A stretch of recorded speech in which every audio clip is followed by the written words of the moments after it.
இரட்சகராகிய இயேசு கிறிஸ்துவின் நாமத்தினாலே உங்களுக்கு என்னோட அன்பின் வாழ்த்துக்கள்.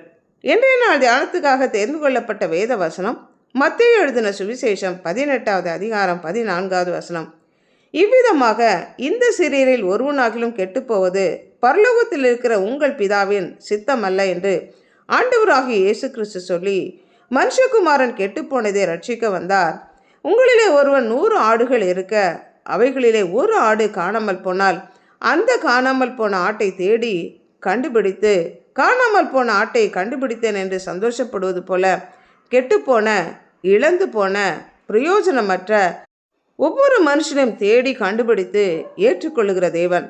துன்மார்க்கன் தன்னுடைய துன்மார்க்கத்திலே அழிந்து போவது தேவனுடைய சித்தமல்ல. அவன் மனம் திரும்பி தம்மிடத்தில் வருவதையே கர்த்தர் எதிர்பார்க்கிறார். தன்னை விட்டு பிரிந்து போன அந்த இளைய மகன், கெட்ட குமாரன், திரும்பவுமாக தன்னிடம் வரவேண்டும் என்று விரும்பி அந்த தகப்பன் காத்து கொண்டிருந்தது போல நம்முடைய பிதாவாகிய தேவன் நாம் அவரிடம் வரவேண்டும் என்று கர்த்தர் காத்து கொண்டிருக்கிறார். ஆதாமுடைய கீழ்ப்படியாமையின் விளைவாக பாவம் இந்த உலகத்திற்கு வந்தது. அந்த பாவத்தின் விளைவாக எல்லோரும் பாவம் செய்து ஏகமாய் கெட்டுப்போனோம். நன்மை செய்கிறவன் இல்லை, ஒருவனாகிலும் இல்லை. இப்படி கெட்டுப்போன மனிதர்களை மீட்டுக்கொள்ளும்படிக்காக தேவன் தம்முடைய ஒரே பேரான குமாரனாகிய இயேசு கிறிஸ்து விசுவாசிக்கிறவன் எவனோ அவன் கெட்டு போகாமல் நித்திய ஜீவனை அடையும்படிக்கு அவரை தந்தருளி இவ்வளவாய் உலகத்தில் அன்பு கூர்ந்தார்.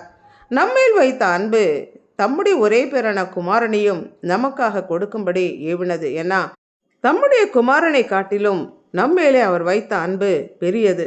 தாவீது ராஜா சொல்லுகிறான், ஜீவனுள்ளவருடைய தேசத்திலே நன்மையை காண்பேன், நித்திய ஜீவனை பெற்றுக்கொள்வேன் என்று நான் விசுவாசியாதிருந்தால் கெட்டு போயிருப்பேன் என்று. விசுவாசமே உலகத்தை ஜெயிக்கிற ஜெயம். நாம் மனம் திரும்பி ஆண்டவராகிய இயேசு கிறிஸ்துவை விசுவாசிப்பதன் மூலம் நித்திய ஜீவனை நாம் பெற்றுக்கொள்கிறோம். ஆண்டவராகிய இயேசு கிறிஸ்துவை பற்றின செய்தி கெட்டு போகிறவர்களுக்கு பைத்தியமாக காணப்படுகிறது. ஆனால் ரட்சிக்கப்படுகிற, மீட்கப்படுகிற நமக்கோ அவைகள் தெய்வ பலமுள்ளவைகளாக இருக்கிறது. நம்முடைய ஆத்துமா கெட்டுப்போக பின்வாங்குகிறவர்களாக நாம் இராதபடி நம்முடைய ஆத்துமா ஈடேற விசுவாசிக்கிறவர்களாக இருப்போம்.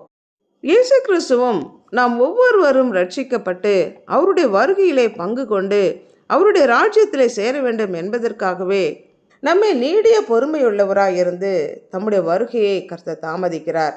கெட்டுப்போன நிலைமையிலேயே இருக்கிறோமா அல்லது மீட்கப்பட்டு இருக்கிறோமா என்று நம்மை நாமே யோசித்து பார்ப்போம். ஜெபிப்போம்.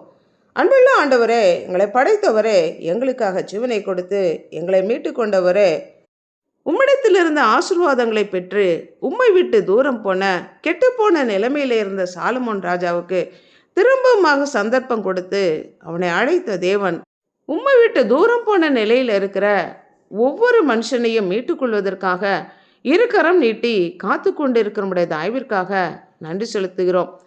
கெட்டுப்போக பின்வாங்குகிறவர்களாக இராதபடி எங்களுடைய ஆத்துமா ஈடேற விசுவாசிக்கிறவர்களாக காணப்பட எங்களை அர்ப்பணித்து ஜெபிக்கிறோம்.